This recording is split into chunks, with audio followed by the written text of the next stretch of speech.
Hi, I'm Aditi Prakash, and I'm a senior at Albemarle High School. My name is Cindy Bozo Sanchez, and I go to the Covenant School. I'm Elsa. I'm a senior at the Renaissance School.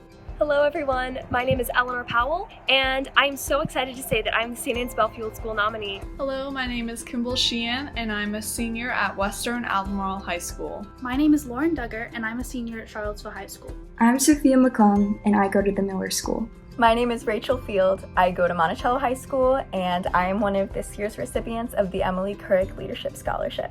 So this year has been chaotic, to say the least. It feels like the past year has been a decade, and yet still also 6 seconds. This year has been incredibly difficult for all of us. And I'm so grateful for the adults at my school who've gone the extra mile to make sure I have all the resources I need to thrive in a virtual environment. As the head of the St. Anne's Belfield School Poetry Club, we sent emails to everyone so that they could get a fix of poetry into their daily lives. I think learning is the core root of empowering ourselves as young women and Americans, and just as people in general. Since last March, I started learning a new language, Portuguese. This year, I took up basket weaving, embroidering, and classical Indian dancing. At one point, my entire room, the whole floor, was covered in canvases. My cat was terrified to go into my room because she didn't want to mess any of them up. So that's one of the upsides that this pandemic has offered. We can just take a moment to look at ourselves in the mirror and figure out what it is about life that we really love. I am currently out on a trail. I am passionate about this. It's important that we love as in justice, a hunger for justice, a drive for justice. I also applied to Tulane University. I can proudly say, I'm in the class of 2025. This scholarship will allow me to study abroad at the University of Toronto. Having a scholarship such as the Emily Couric Leadership Scholarship during my undergraduate career would truly mean the world to me and to my future.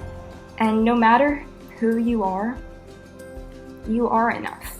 And I'm so excited for the journey that's ahead of me. I would just like to thank everybody who made the Emily Couric Scholarship possible. Thank you so much to the Emily Couric Scholarship. I cannot say thank you enough. Thank you so, so much. With the Emily Couric Foundation, I'm set.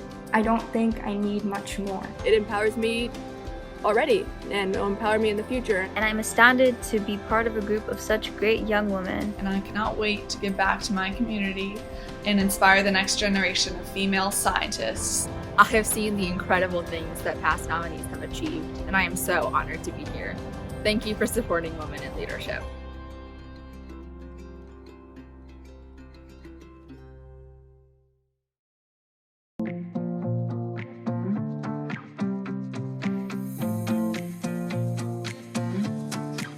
Good afternoon, and welcome to the 21st Annual Emily Couric Leadership Forum event.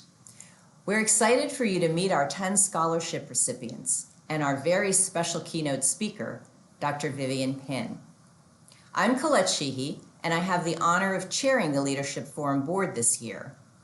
I also happen to be a great admirer of Emily Couric, and actually had a chance to work with her when she served in the state Senate. Last year, we changed gears quickly to offer a virtual celebration of our honorees. Who would have guessed a year later we'd be celebrating virtually again? This time, however, we've had more time to plan, and we've added some special features to this year's program. The Emily Couric Leadership Forum was founded in 2001, and in the ensuing years has had the pleasure of honoring 172 young women from area high schools with over $1 million in scholarships. Those scholarships help them pursue their dreams in college and beyond as they continue to contribute to their communities and to civic life. And it's now my pleasure to introduce a close friend of the Leadership Forum, Dr. George Beller. Dr. Beller was married to Emily Couric and served as the chief of the cardiology division at the UVA Medical Center for 28 years. George will introduce our honored guest, Dr. Vivian Pinn. And just one fun fact, George was 1 year ahead of Vivian when they attended UVA Medical School. Dr. Beller. It is my honor to introduce Dr. Vivian Pinn, this year's recipient of the Emily Couric Women's Leadership Award. Dr. Penn graduated from Dunbar High School in Lynchburg as valedictorian of her class, after which she received her BA degree from Wellesley College. She then attended the UVA Medical School, where she was one of only 2 black female students in the entire 4-year school.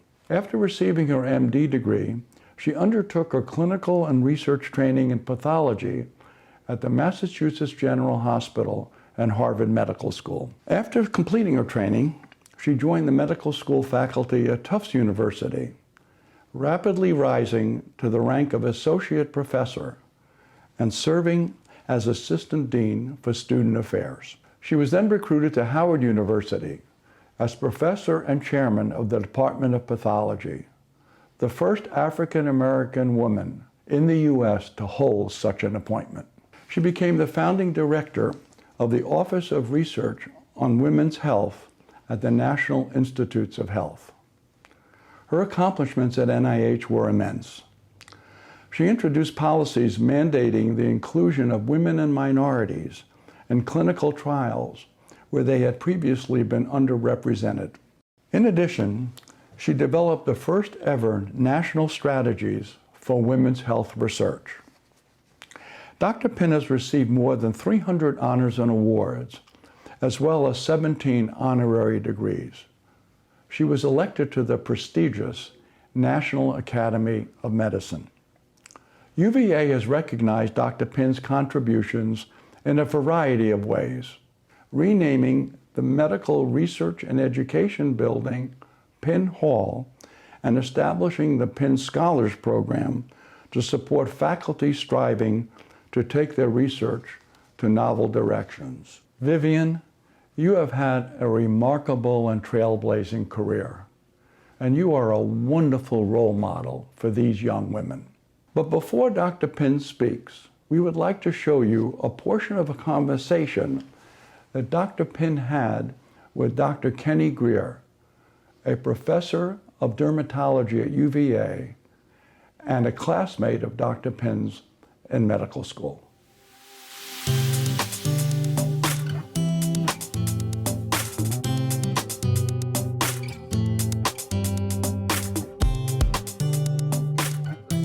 I arrived and didn't know anybody in the class, and of course, having been to college and an all-women's college, I saw all these guys, but I just went up to the back of the auditorium and sat by myself, and I saw the guys chatting with each other, and I figured the other women and the other people of color were just late coming to class, so I sat back waiting for the others to come in.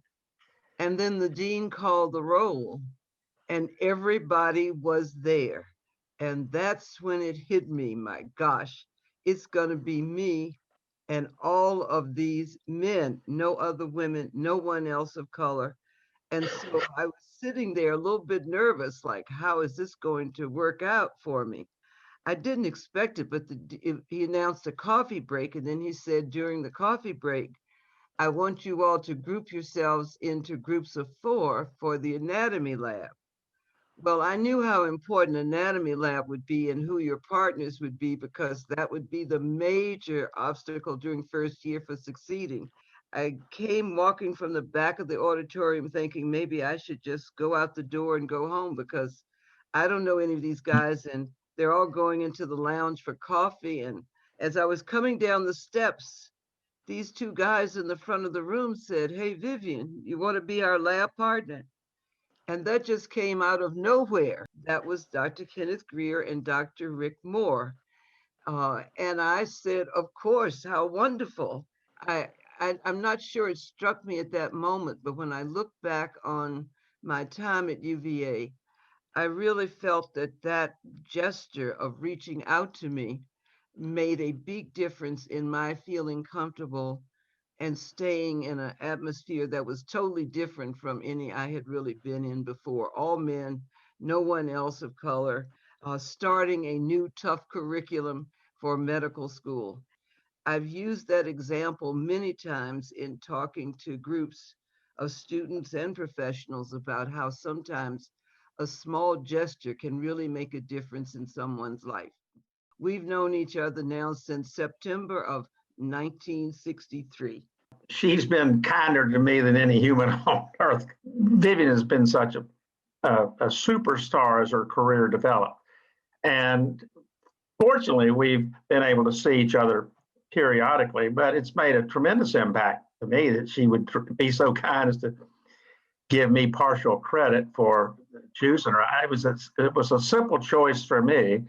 We didn't have much opportunity for socializing, and both Rick and I got married right after the first year of med school. So we were stuck in our little pod. I would say that one of the things I felt badly about is that we had an all-male dormitory within yards of the hospital, our medical school, Randall Hall, which is a neat structure now for administration.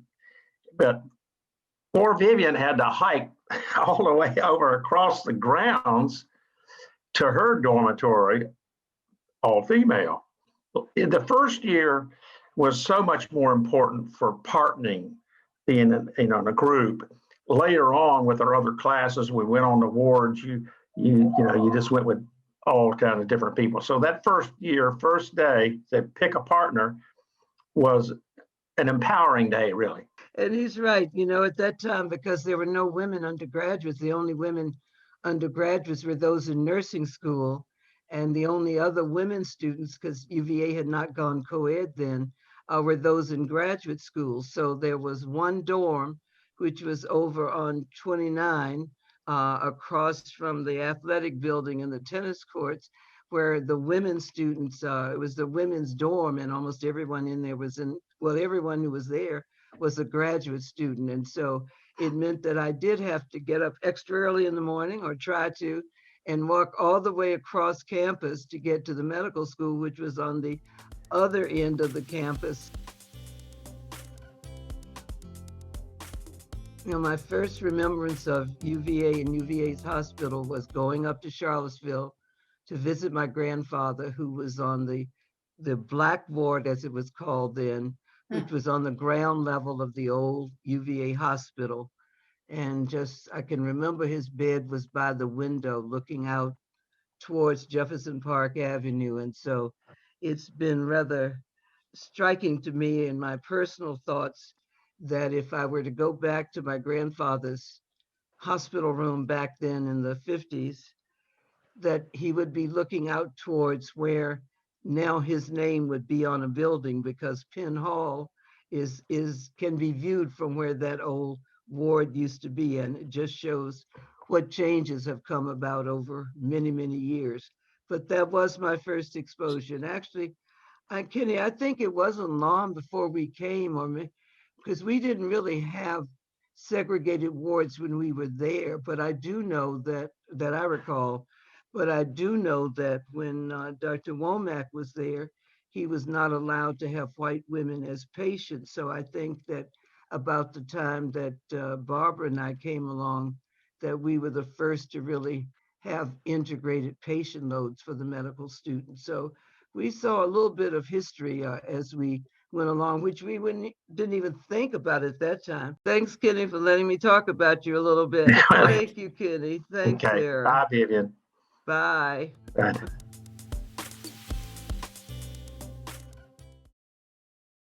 So let me start by first thanking Kenny Greer for that interview with me. We had a great time chatting, as we have since we first started working together back in the fall of 1963. He and Rick were great lab partners, and really made my life so much easier at UVA than I think it might have been there or anywhere else.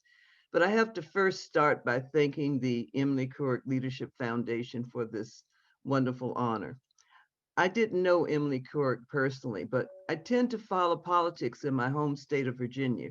So I remember reading about her, and especially caught my eye because she was married to Dr. Bella, whom I'd been in medical school with.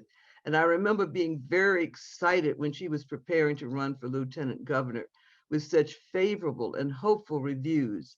And then as devastated as I'm sure all of you were when she was affected by the malignancy that took her life prematurely. So it's a special privilege and honor for me to be recognized in this celebration of her legacy in women's leadership. Encouraging young women and men, but especially young women, to consider careers in STEM is something that I have been interested in and devoted to over many years. And so it's been a thrill for me to meet the young women who are being honored today, even if not specifically in science and medicine, but in related fields. They are just so outstanding, as you have heard, I think, in introductory comments, and we'll hear when they're being interviewed. But they are just fabulous in what they have accomplished already. So my congratulations and my admiration are extended to them. And I can remember years ago when I was a senior at Dunbar High School in Lynchburg, obviously a segregated high school then, getting ready to go. All I knew was going up north to go to Wellesley with the hope of returning home one day as a doctor to my hometown. I had no idea of how my life would go or the career paths that I would be able to pursue. And I just am so grateful of all that I've had an opportunity to partake in. And I want to encourage all of you to consider, as I did, taking advantage of opportunities when they come about, even when you don't expect them, because it may open new doors for you.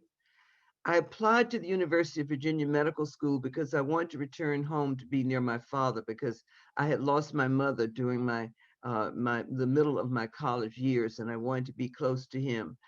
And you've heard about some of my experiences in my conversation with Kenny Greer. But I'm so glad that I came back to UVA.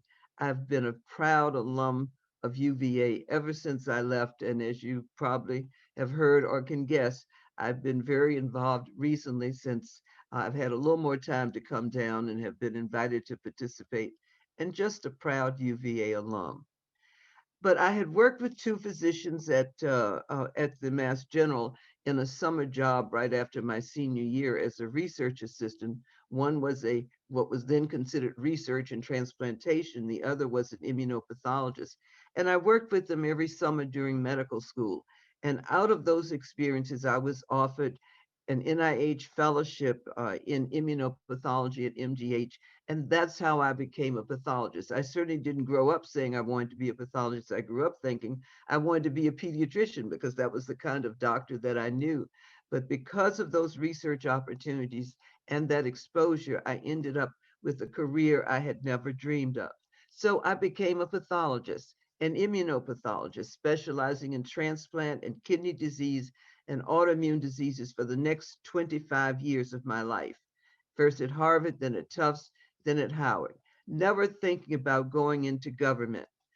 And then when I happened to be at a meeting at the NIH and was offered the opportunity to come and head up this brand new Office of Research on Women's Health, I first said, no, I don't think I can do that.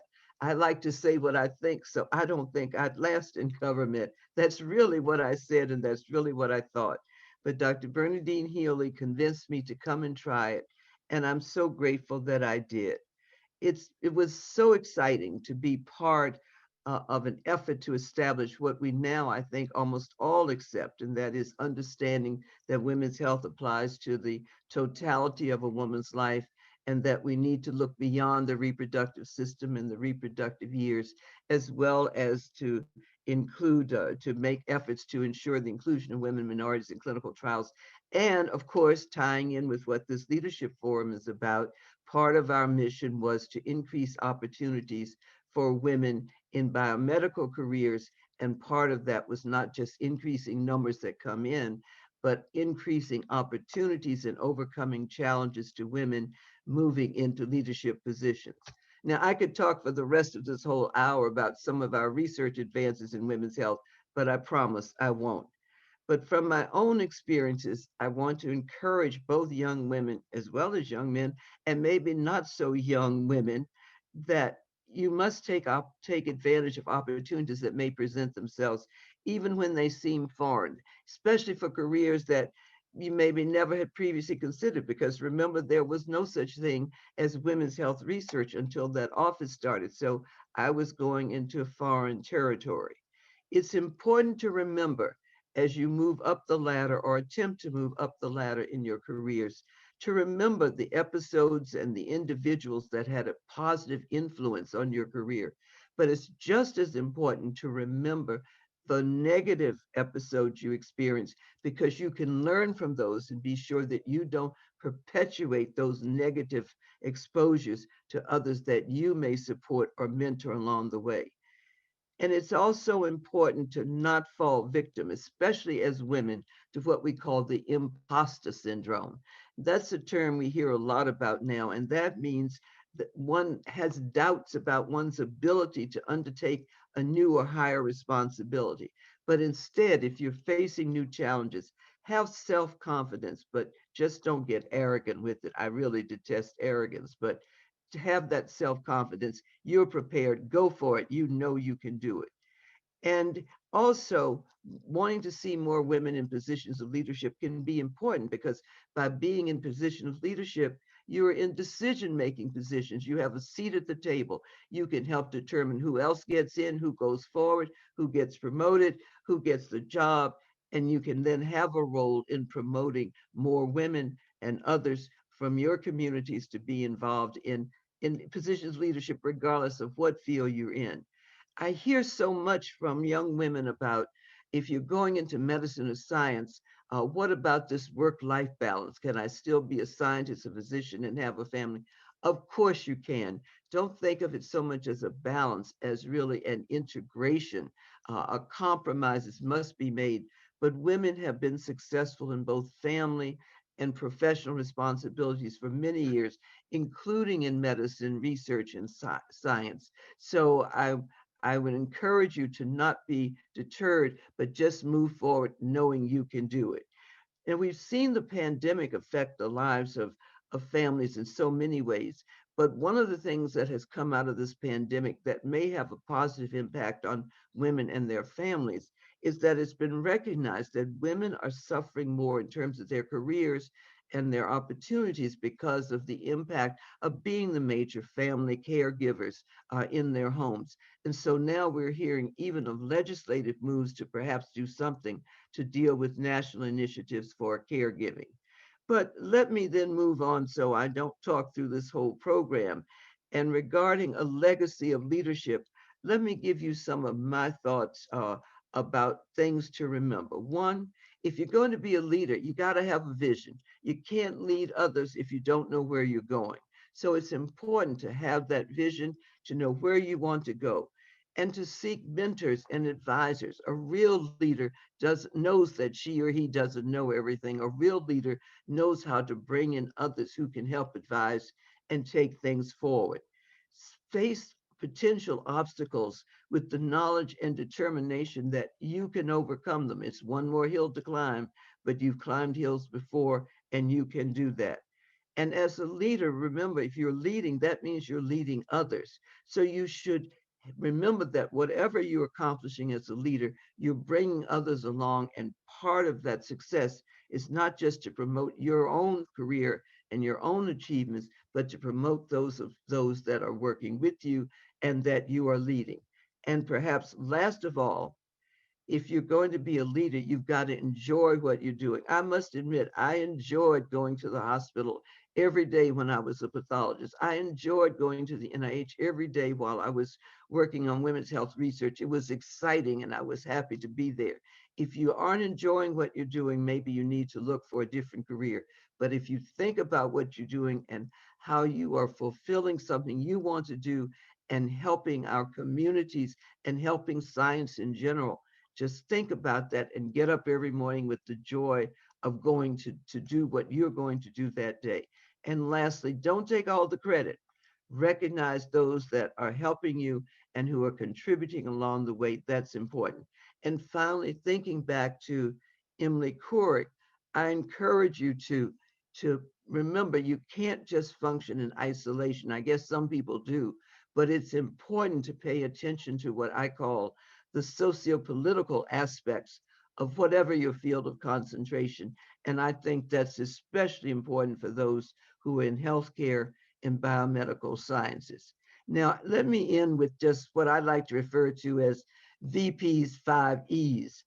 A lot of folks have asked, and there are a lot of discussions taking place about what should healthcare be like as we come out of this pandemic, hoping we will get there. And I've given a lot of thought to this. What should medicine and science be like? What do we need? And I first thought of one, then two, then it seemed to me 5 basic E's, and let me just list them for you. If you recall how we went into this pandemic and the initial problems that we saw, it became obvious right away that there is a real need for empathy today and in the future in medicine, empathy and compassion. There needs to be equity and justice in healthcare, just as in other aspects of our lives. Education is important, not just for those who are providing healthcare, but obviously I think if we had better information going to the public and the community, we wouldn't see so much of this vaccine hesitancy based on misinformation and lack of education information. Ethics, can't say more than anything is more important than ethics combined with equity and empathy.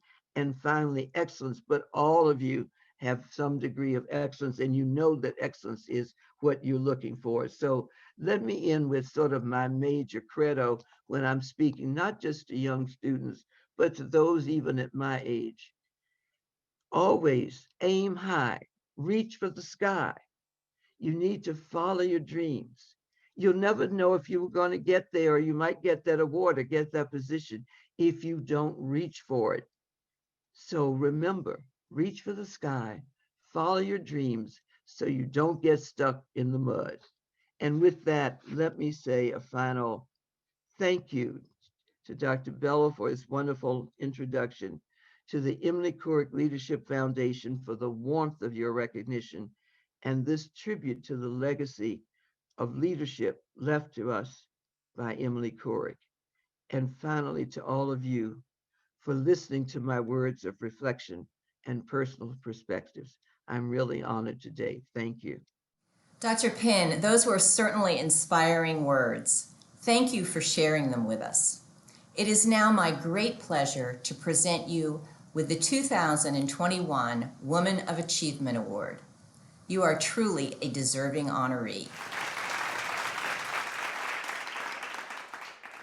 Now we would like to bring you a special part of our program that we have never been able to share with our attendees in the past.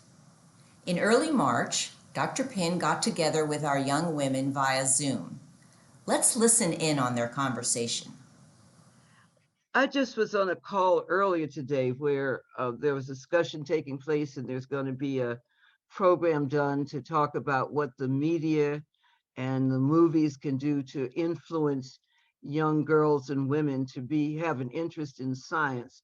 And it's often felt that, that old tradition that women don't have the aptitude for science, so they're turned off about science. Are we doing something to overcome that? So I was particularly struck by seeing the work that each of you has done already, and knowing that you didn't seem to have a problem with being turned off about science or feeling that it was something. And when I say science, I mean not just biomedical sciences, but public policy and academics. All of that ties in together.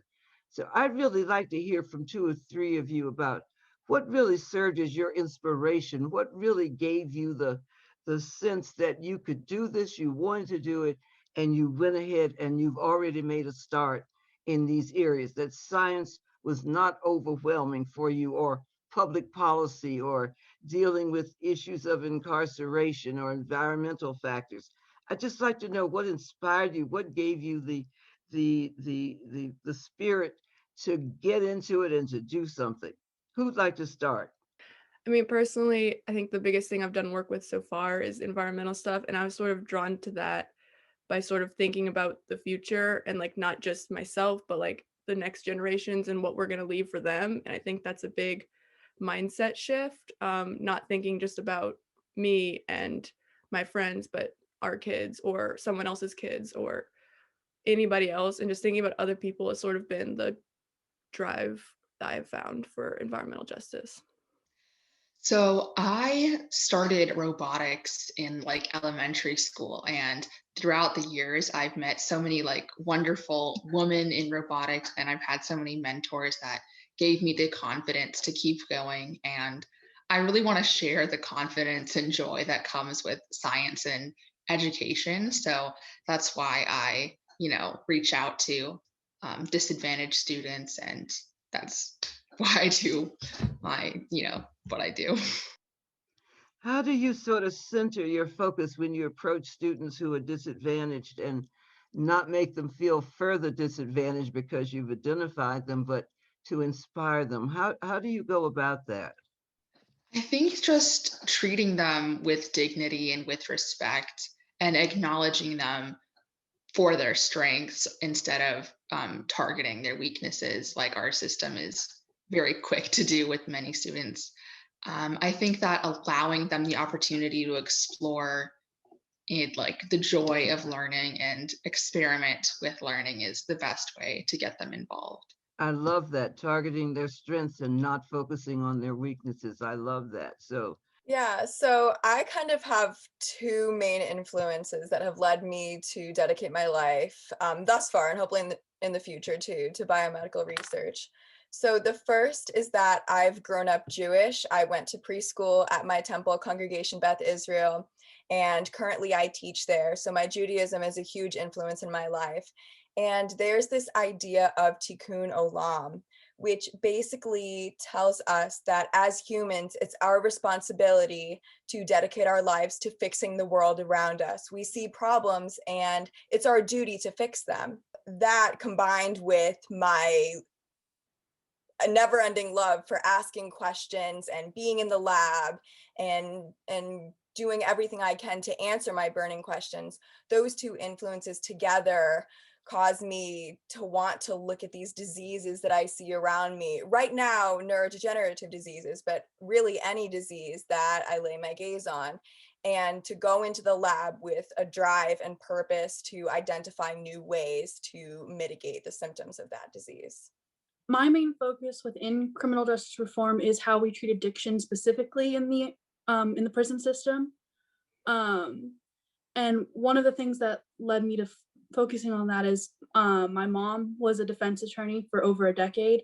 Oh. And so we run into her clients occasionally. And so from a young age, I'd gotten to hear some of their stories. And then as I've gotten older, I've reached out this year in particular to people in our local drug court and talked to them about their experiences. And I think that's just the best way to learn and to just grow compassion for other people, is just hearing their stories, because to the system, they all, like, on paper, they committed crimes and people see them as criminals and drug addicts, and then you hear their story and it just makes them so much more human. And those are the stories I want to share with people.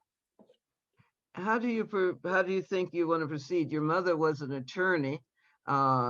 Which avenue do you think you want to take in pursuing this issue? I'm leaning towards being involved in public policy, so actually writing the laws and statutes that'll go into effect that affect people, rather than in a courtroom. That gives me a chance to talk about this one little pin pearl of wisdom, which is have a mentor and be a mentor. Even if you're in the grade school level, you can reach back a couple of years or to the class behind you or those that you talk to on the playground to give them advice. And as you get into higher levels, to high school and into college, I'm delighted to hear many of you talk about mentoring and working with others, because I think that is extremely important.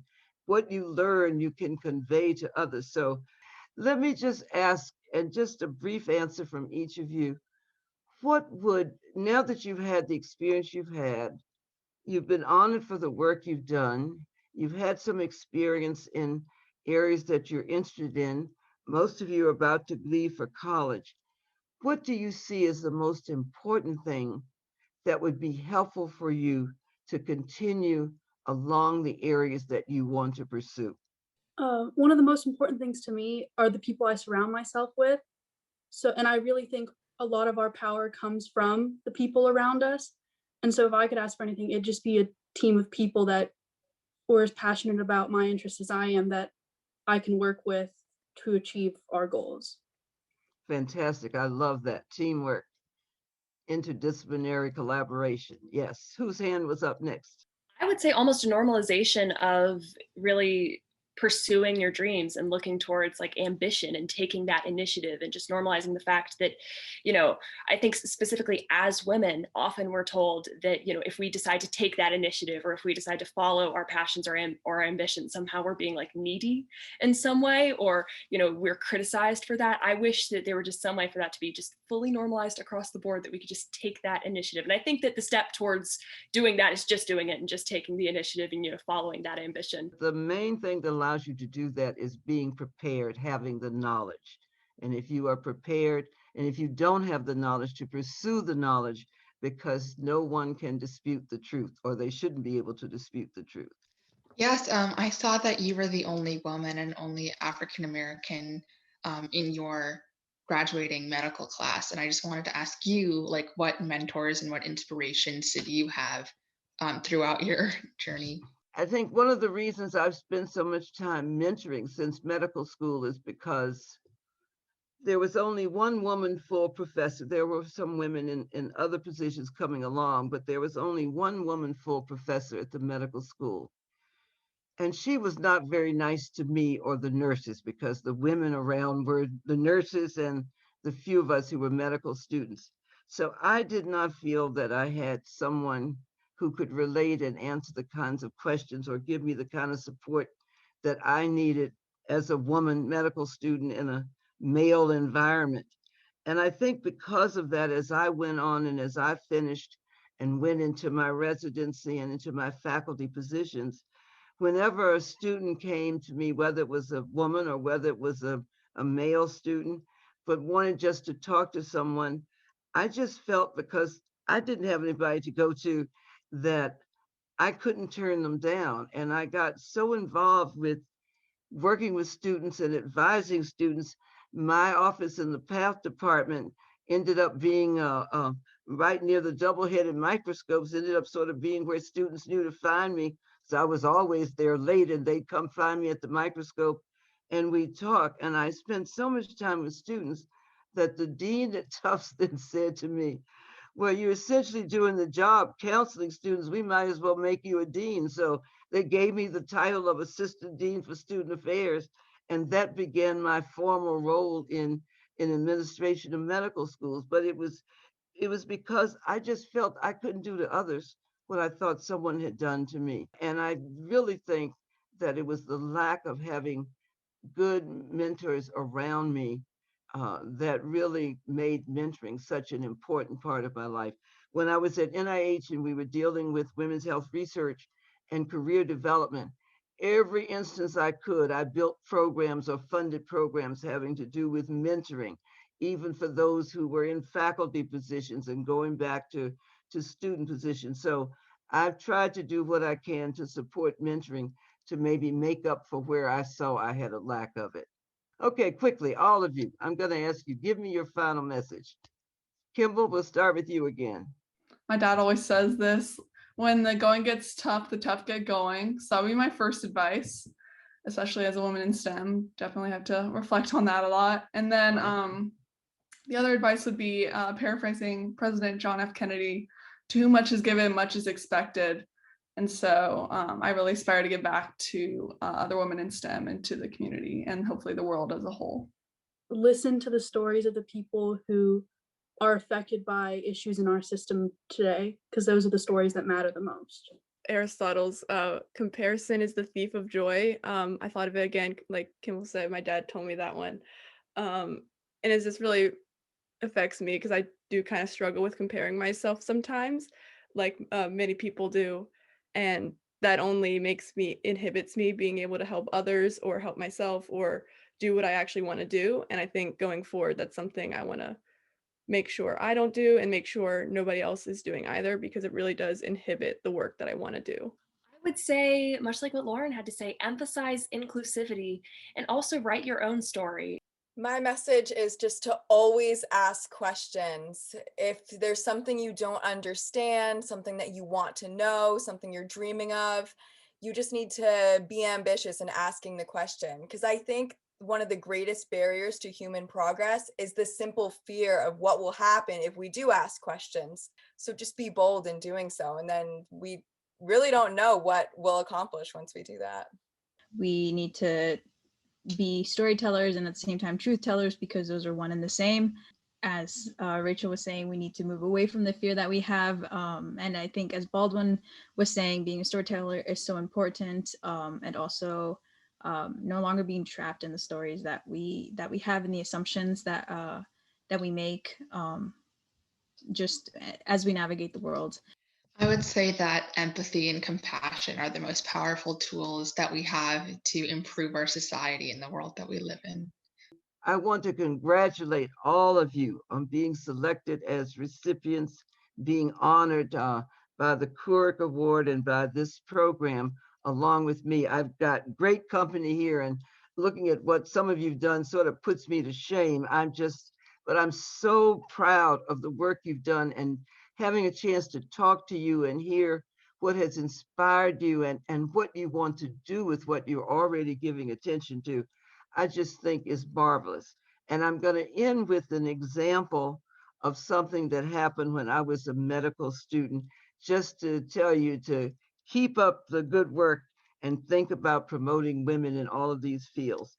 We were about 2 weeks into anatomy lab, and I had a classmate in anatomy lab who came up to me, and I can still remember him. He had on a yellow button-down shirt, because in those days, everybody dressed formally at UVA, even the anatomy lab, you had on a shirt and tie.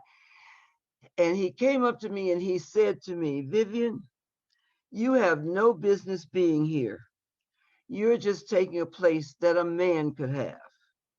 He said, "I read ahead in my anatomy book, and I read that women have smaller brains than men. So you're just taking a place that a man could have, because you'll never finish medical school because of your smaller brain." So help me, that really happened. I then show my class graduation picture, and I'm there. And guess what? He isn't. He flunked out after second year. So back in the 90s, when there got to be this controversy about why women were not doing better in math and science, was it a lack of innate ability, or was it a lack of a supportive organizational structure? There were lots of discussions about the size of women's brains and looking for morphological clues. And I remember Time magazine had this article on the math quiz, and they had the statement right on the cover saying that the size of women's brains did not determine their intellectual ability. And I thought back and I thought, gee, they're not telling me something I didn't know. Didn't I learn that back in the 60s when my classmate told me I would never finish medical school because of my smaller brain? So in spite of my smaller brain, he's the one that flunked out in spite of his bigger brain. And I went on, and then I thought how we try to turn lemons into lemonade.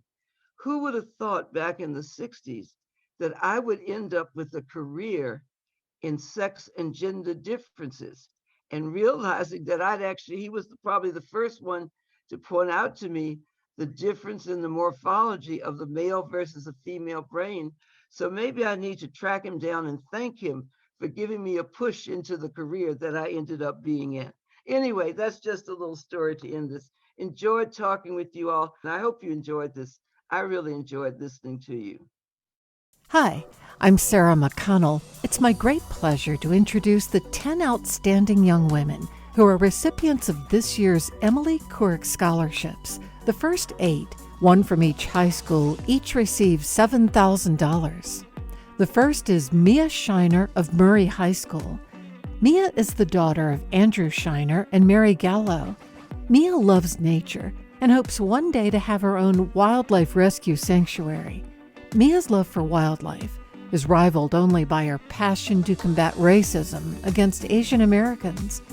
Mia says growing up as a Korean, first-generation immigrant, she endured racism and ignorance every day. Mia says she finally channeled her anger and hurt by learning Asian American history so she could educate others.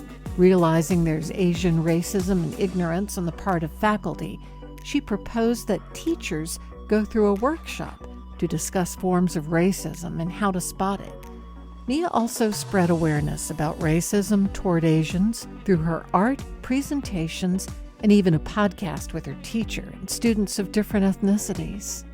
Sophia McClung of Miller School. Sophia is the daughter of Lisa and Abe Tatoshan. Sophia is the youngest of 6 sisters and has benefited from their leadership and care. She spends her summers working as a full care provider for special needs children and adults at a camp in Alabama. She writes, "When leaving camp into the not-so-loving world, I see the hurt caused by the words some people use, like retard or slow. Those words hurt me, and it's a challenge to show people how destructive they are." Sophia says she's learned that failure is what makes success. Now she's thrilled to be heading to Tulane University in the fall and says few people understand what she's had to overcome to get there. Cindy Buezo Sanchez of Covenant School. Cindy is the daughter of Christina Sanchez. Cindy is a proud first-generation American and a great source of strength for her mother and younger brothers and sisters. She's worked at Food Lion to help support her family. Cindy sees love as a major leadership attribute. She says equality and justice for all can only be realized if love moves us to speak out on behalf of the oppressed and marginalized people of the world. Cindy's goal is to become a teacher. She's a student of the prison abolitionist movement and would like her teaching to help replace our system of incarceration and punishment with rehabilitation and community support. Next is Ellie Powell of St. Anne's Belfield School. Ellie is the daughter of Charles and Elaine Powell. Ellie is passionate about politics and social justice and plans to become a political speechwriter. She volunteered for Dr. Cameron Webb's congressional campaign, interned with the League of Women Voters, and helped form the local Teen Progressive Collective. As editor-in-chief, she increased the circulation of the student newspaper. Ellie is a feminist and submitted a paper to the Society for Classical Studies Feminism and Classics Conference. Hers was the only high school student paper selected for presentation before they called off the conference. Ellie is also a track and field athlete and a volunteer photographer for Girls on the Run. Next is Elsa Ferguson of Renaissance School. Elsa is the daughter of Juliana Scuba. Elsa is a passionate environmentalist with a sharp eye for the many ways our society produces single-use disposable products. That passion fuels her to take action in many forms, not only by changing her own fashion choices to be more sustainable, but also by putting her artistic eye to designing clothes by repurposing pieces to extend their lifespan. She even started an online clothing shop called Recycled Treasures to recirculate items that might have gone to the landfill. Elsa will attend Barnard College next year, where she plans to design her curriculum around her passions of sustainability, gender equality, and business fashion. Kimball Sheehan of Western Albemarle High School. Kimball is the daughter of Diane and Jason Sheehan. Kimball is a science and medical research dynamo. Her research on the tumoricidal effects of sonodynamic therapy in malignant glioblastoma brain tumors has been published in the Journal of Neuro-Oncology after meeting Margot Lee Shetterly, the author of Hidden Figures at the Virginia Film Festival. Kimball was so inspired she started the STEM Chem Club at her high school to foster a love of science in other girls. Kimball is editor-in-chief and president of the Journalism Club and a strong swimmer on her state champion swimming team. She also volunteers to teach young at-risk children how to swim and be safe in the water. Next is Lauren Duggar of Charlottesville High School. Lauren is the daughter of Lizelle and Alan Duggar. Lauren believes in learning to work beyond your comfort zone. As a member of the Charlottesville High School String Ensemble, she accepted the role of section leader because it was needed, overcoming her anxiety for the benefit of the group. Lauren swims competitively and coaches and teaches swimming. Since middle school, she's volunteered with the Ben Hare Just Swim for Life Foundation, providing swim lessons for those unable to pay for them. Lauren also developed an independent study to learn more about the Charlottesville-Albemarle drug treatment court docket, which helps people who commit crimes due to drug addiction. Her future goals include a career in public policy, identifying and addressing pressing social problems. Next is Sophie Farr of Tandem Friends. Sophie is the daughter of Jason and Lisa Farr. Sophie most admires leaders who prioritize teamwork. She's collaborated in many roles at Tandem, among them leader of Friends Council, the Latin Club, and captain of the cross-country and track and field team. She was awarded Tandem's Head of School Award as the junior who has contributed the most to the school's academics, service, and extracurriculars. Sophie's already been accepted as an Eccles Scholar at the University of Virginia and looks forward to her love of learning and her interest in environmentalism and science influencing her future endeavors. Next, we have the winner of the $15,000 Joshua J. Scott Merit Scholarship, named for the late Josh Scott, a beloved member of our community who worked with Senator Couric and served for many years on the scholarship selection panel. The winner of the Merit Scholarship is Rachel Field of Monticello High School. Rachel is the daughter of Eric and Ellen Field. Rachel describes herself as little but fierce. She conducted ALS research as an intern at Regeneron Pharmaceuticals. Rachel's life goal is for her research to heal patients and give them control and time to love their families. When the pandemic struck, Rachel sprang into action, recruiting 40 students to act as online peer tutors at her school. And she now manages a program that hosts up to 30 weekly one-on-one sessions by peers. In addition to many other notable activities, Rachel organized a memorial for Ruth Bader Ginsburg and is captain of both her school and travel soccer team. And finally, we have the winner of the $35,000 Emily Couric Leadership Scholarship, Aditi Prakash of Albemarle High School. Aditi is the daughter of Rashmi and Sakrishna Prakash. She started an anti-racist club at her high school and founded an extensive program for older students to mentor elementary school students during the pandemic summer. On the school robotics team, Aditi's been the main builder for 8 years and competed in the World Robotics Competition. Caring deeply about the lack of diversity in STEM fields, Aditi created 5 local teams and created a program that distributed 200 free STEM kits to disadvantaged students to help foster a love for and confidence in science. Aditi is heading to Stanford in the fall and plans to become a teacher and an educational policymaker. And now she has a few words to share with us. I give you Aditi Prakash of Albemarle High School, winner of the $35,000 Emily Couric Scholarship. I'm Aditi Prakash from Albemarle High School, and I am this year's recipient of the Emily Couric Leadership Scholarship.